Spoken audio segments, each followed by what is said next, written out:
In the IAM space, there are a lot of existing solutions to cater to your needs, but when it comes to managing your infrastructure, there are shortcomings. These shortcomings can culminate in your team not having the access they need when they need it, security liabilities, and even audit issues. I'm Daniel Vag, CTO of Vedic Solutions, and we built Portunus to solve these shortcomings from the ground up. Portunus can be used alongside existing IAM tools or even integrated within them. In this video, I introduce the platform and explain the web interface. Portunus is designed to work with existing IAM tools to accelerate them, not replace them. In this demo, I'm going to be talking about the web interface and how it functions. It might be a little bit different to what you've seen before in other IAM tools, and that is because it is designed to illustrate what Portunus is doing in real time. Part of this, of course, is the real-time activity map. As we're doing things in the platform, you will see arrows going across parts of Europe where we have marked parts of the Portunus infrastructure. We'll see this more later. This page is the dashboard. This shows the user you're currently logged in as and whether your access is synchronized or not. As Portunus works in real time to provision and manage access, this will change from access synchronized in green to access updating in yellow. On the right here, you can see role requests. These are groups of entitlements, role memberships that are currently provisioned, and provisioned access on different endpoints. You can click on different things here, and you can open up further details. The access domain data page shows the access data from different access domains. An access domain in Portunus can be a few different things though.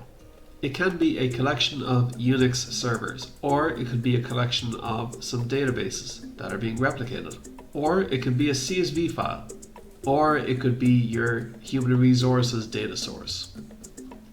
In this page, you see the different access domains, and you can expand it to show the individual hosts.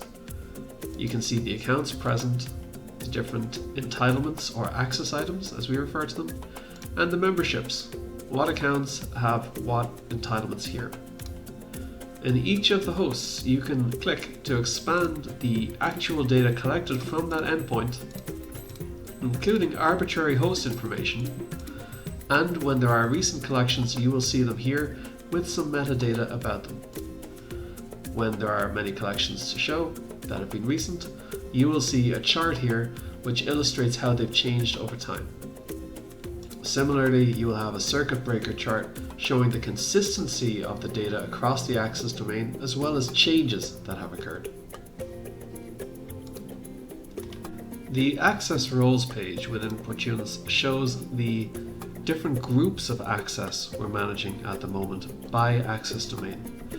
So an access role is just a collection of different access items.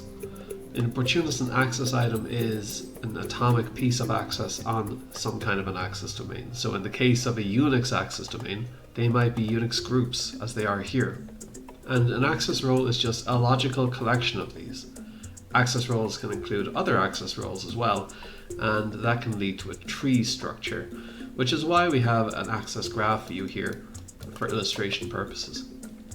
On this page, you can see the different access roles available. As we're hovering over them, you can see more details on the top left of the screen here, including the different members, the items, and policies that may apply to that role. On this page, you can also click request to request this role. You can also do the same from the dashboard page. The access roles page is the last of the 4 demo pages here on the left. Beneath this, we have the Portunus API view. There are 2 sections, role-based access control and infrastructure. These are views into the Portunus REST API, which helps expose everything Portunus does, and can also be used by your DevOps team for automation purposes, or it can be used for integration into another tool. Here, for example, we can look at the accounts under the RBAC section. We can click on any of them, we can view, sort, filter, and within the detail view here, we have links to other API views. We have API actions we can call, all through the REST API, and we can also view the data in a JSON format. So far we have looked at the 4 different pages of the demo interface here, We've seen some of the API views. The remaining pages here show some of the open source technology that is integrated within Portunus. This includes the HashiCorp Vault, 2 reporting utilities which can generate periodic reports and email them, as well as 2 monitoring utilities for the internal workers of the platform, and the message bus and object data store. That concludes the web interface demo, so hopefully in other demos this will be somewhat more familiar to you.